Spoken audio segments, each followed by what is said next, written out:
जो एक भी आदमी कहने तैयार नहीं अच्छी है। प्रधानमंत्री जी की या तो सूचना गलत भेजी जा रही है या प्रधानमंत्री जी पूरे देश के सामने एक प्रकार से इस विषय पे झूठ बोल रहे हैं, जिसका मैं प्रतिवाद करता हूं। और माननीय प्रधानमंत्री से निवेदन करना चाहूंगा कि आप एनपीएस ओपीएस के उलझन में उलझाइए नहीं देश के बुद्धिजीवी पढ़े लिखे को। आप पुरानी पेंशन बहाल करें, अन्यथा हरियाणा जहां बोल के आए हैं वहां वोट फॉर ओपीएस का हमारा अभियान है और आगे बढ़ेगा और आगे चलेगा। ओपीएस, एनपीएस और यूपीएस को लेकर नाम को लेके ही सालों साल आपका सरकार से मतभेद रहा है। सरकार ने साफ मना कर दिया था कि भाई हम ओपीएस, एनपीएस और जो नई उन्होंने दिया है हम इन नामों से अलग नाम रखेंगे। फिर आपका समझौता क्यों? देखिए, पहली बात तो एनएमओपीएस का कोई समझौता नहीं, हमारा समझौता हूबहू पुरानी पेंशन पे है।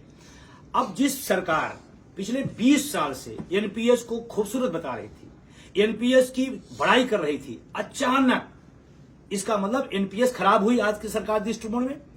आप गड़बड़ थी तभी तो आपने यूपीएस लाया। इसका मतलब जो मैं पिछले 20 सालों से हम लोग कह रहे थे वो बात सच निकली और आपने एक नया झुंझुना दे दिया। और मैं बड़ी जिम्मेदारी से कहना चाहता हूं, एनपीएस से भी ज्यादा खतरनाक यूपीएस है। ये घोटाला था, वो महा घोटाला होगा। ये अगर खराब थी वो बहुत खराब हो गई। और आपको जानकारी हुई बताते हुए कि मेरा 10% किसी कर्मचारी का पूरे जीवन का 10% पैसा आप रख ले रहे हो, किसके नाम पर? कि आपको लास्ट वेतन के औसत का, बेसिक का 50% देंगे। ये पूरा सरासर एक आम आदमी का जो व्यक्ति कर्मचारी आता है, किसान का, मजदूर का बेटा यहाँ नौकरियों में आता है, उसके साथ सरासर अन्याय है। और हमारा 10% पैसा रख करके आप उद्योगपतियों देना चाहते हैं। आपने 14% देते थे, आपने कहा हम 18.5% दे दिए। ये सवाल आता है, 18.5% यानी कि 4.5% आपने बढ़ाया। किसका? आम जनता के टैक्स के पैसे को आप काट करके हमारे नाम पर उद्योगपतियों को दे रहे हैं। हमें वो नहीं वापस होना है। आप 18 कर दो, 20 कर दो, 25 कर दो, जो हमें मिलना ही नहीं है तो हमें क्या पता। उसके नाम पर 10% पैसा आप हमारा और ले रहे हो। तो ये महा लूट है और संगठित लूट है, सरकार की तरफ से लूट है। एनपीएस और यूपीएस दोनों हम इसकी मुखालफत करते हैं, हम इसकी खिलाफत करते हैं और हूबहू पुरानी पेंशन पे हैं। अगर सरकार नहीं सुनती है तो हम सब आगे प्रोग्राम बनाएं। हरियाणा का चुनाव आप सबके सामने है, महाराष्ट्र का चुनाव आने वाला। आज महाराष्ट्र में शिरडी में हमारी एनएमओपीएस के राष्ट्रीय उपाध्यक्ष बीतेश खांडेकर जी के नेतृत्व में एक बड़ा प्रदर्शन चल रहा है। अगर सब लोग संतुष्ट थे, खुशियां मना रहे थे, बधाइयां दे रहे थे, तो वहां क्या करने गए लोग? वहां क्या करने गए? और अभी आने वाले टाइम में 26 सितंबर को आप दिखाई पड़ेगा, पूरा देश आक्रोशित है और हम लोग इसके खिलाफ हैं। हम लोग हूबहू पुरानी पेंशन की बात। यूनिफाइड पेंशन स्कीम से क्या नुकसान है आपको? जिस तरीके सारे लोग जो इसकी खुशियां मना रहे हैं और बड़े पैमाने पर लड्डू बर्फियां बांट रहे हैं, और आपका तो एक विरोध करने का एक मकसद रह गया है कि हम जहां भी चुनाव होगा वहीं विरोध करेंगे मोदी जी का। देखिए, जो खुशियां मना रहे होंगे, आपके सवाल से मैं सहमत होते बताता हूँ, जो लोग खुशियां मना रहे हैं वो ओपीएस की मलाई ले रहे हैं। जो ओपीएस खा रहा है वो यूपीएस की तारीफ बता रहा है। आप समझिए, आप ओपीएस लेने वाला यूपीएस तारीफ बता। अगर इतनी खूबसूरत है, इतनी अच्छी है, तो जो व्यक्ति तारीफ कर रहा है सबसे पहले वो ओपीएस छोड़े, एनपीएस यूपीएस में आए, फिर तारीफ करे तो समझ में आता है। एक भी व्यक्ति, मैं चैलेंज देता हूं, मैं पूरे देश की तरफ से, एक भी व्यक्ति एनपीएस वाला, एक भी व्यक्ति उसकी तारीफ नहीं कर रहा बल्कि आक्रोशित है।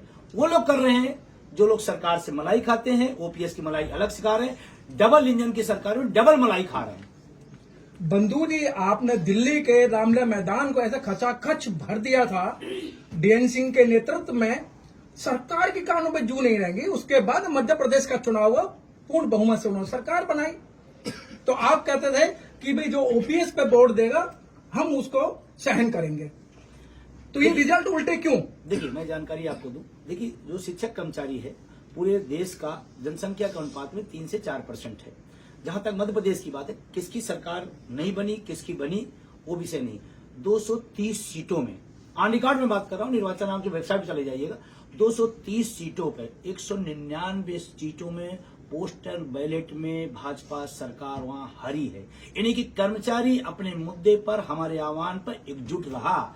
नहीं, 230 में 199 हराया है। पोस्टल बैलेट की बात मैं कर रहा हूं। हाँ, पोस्टल बैलेट क्योंकि काउंट होता है, लेकिन अगर मेरा पोस्टल बैलेट में गया तो मेरे परिवार का वो ईवीएम में गया, ईवीएम को अलग से काउंट नहीं कर सकते हैं। इसका मतलब अपने मुद्दे पर शिक्षक कर्मचारी, उसका परिवार खड़ा रहा।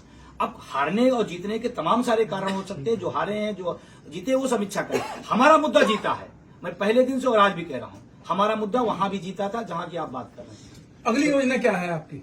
अगली योजना हमारी है 26 तारीख पहला हमारा प्रोग्राम है पूरे देश के अंदर हर जिला मुख्यालय पे। दूसरा 15 दिसंबर को जो हमारी राष्ट्रीय अधिवेशन होने जा रहा है वो अपने आप में बहुत ऐतिहासिक होगा, क्योंकि पहली बार हमने अधिवेशन के रूप में कॉल किया है।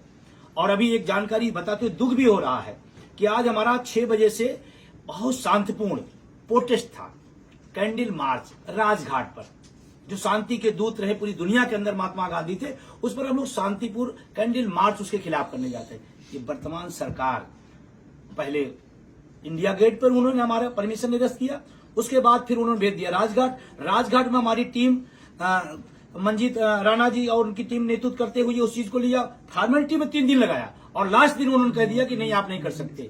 आप कल्पना करिए, इस हम लोकतांत्रिक देश में रहते हैं, हम शांतिपूर्ण प्रोटेस्ट नहीं कर सकते हैं।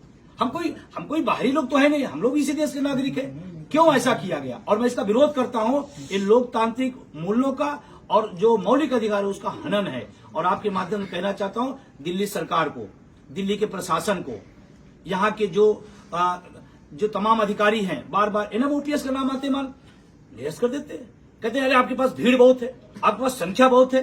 हमने कहा वो प्रोग्राम कोई ऑल इंडिया का नहीं था, वो प्रोग्राम एनएमओपीएस दिल्ली का था, कैंडल मार्च का। उसमें कुछ लोग शामिल होते, आपने उसको निरस्त कर दिया। कौन से बेस पर? रैली राजनेताओं की कर रही हो तो आप पूरी छूट है, हम अपनी बात कहना हो तो दिक्कत है। सब नौकरियां ही नहीं है तो पेंशन किस बात की? बहुत बढ़िया सवाल है, बहुत अच्छा सवाल है।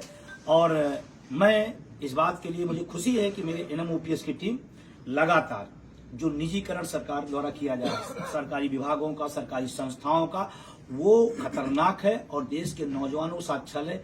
30 लाख पद खाली हैं, उसको आप नहीं भर पा रहे।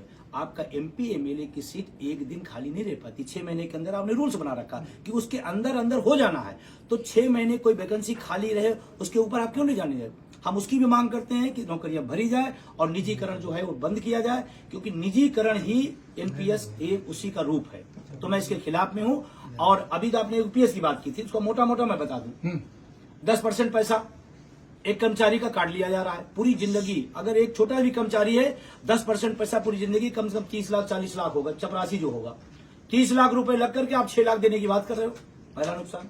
दूसरा, 20 साल में फुल पेंशन मिलती थी, आपने उसको बढ़ाकर 25 साल कर दी। इसमें 2 का बहुत तगड़ा नुकसान होगा। 2 का क्या होगा? जो सेना में लोग जाते हैं जनरली 15 साल 16 साल 18 साल करके बीआरएस लेके फंड लेके पेंशन लेके चले जाते हैं, अपने परिवार से, माँ बाप से, बच्चों से दूर रहते हैं। तो सोचो परिवार में एक तो उनका इसका मतलब अर्धसैनिक बल इस फुल पेंशन को कभी पाएगा नहीं। बहुत सारे लोग सर्विस लेट पाते हैं या छूट के बाद पाते हैं, वो सारे लोग इस पेंशन व्यवस्था से बाहर हो गए। एक तीसरा, आपने कहा कि हम देंगे लास्ट वेतन के अनुपात का 50%, यानी कि क्या उन्होंने कंडीशन लगा दिया, हमारे 12 महीने का अनुपात निकालेंगे, फिर उसका बेसिक का, डीए का, लास्ट का क्या आएगा। तो मैं महोदय से कहना चाहता हूं, ये यूपीएस, और मैं कॉमन बात बताऊं, गांव में जो चर्चा है ऊट पटांग पेंशन योजना इसका नाम दे दिया गया। यूपीएस मतलब ऊट पटांग पेंशन योजना है, तो इसका मैं विरोध में हूं।